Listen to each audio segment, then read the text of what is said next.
Okay, today's video is going to save us $60 that the dealer wants to change the cabin air filter in a Tucson. You can go ahead and remove the support peg on the lower right side. Get that out of the way. Unfasten the stoppers in the glove box. Lower the glove box. Squeeze the 2 pins on the side to remove the cover. Move that out of the way. Go ahead and grab the filter. Awfully dirty.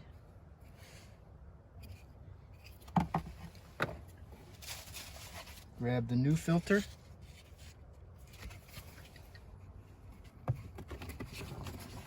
Put it in there and just reassemble.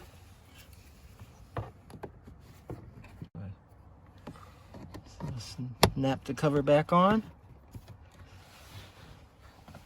Lift the glove box back up and twist in your stoppers.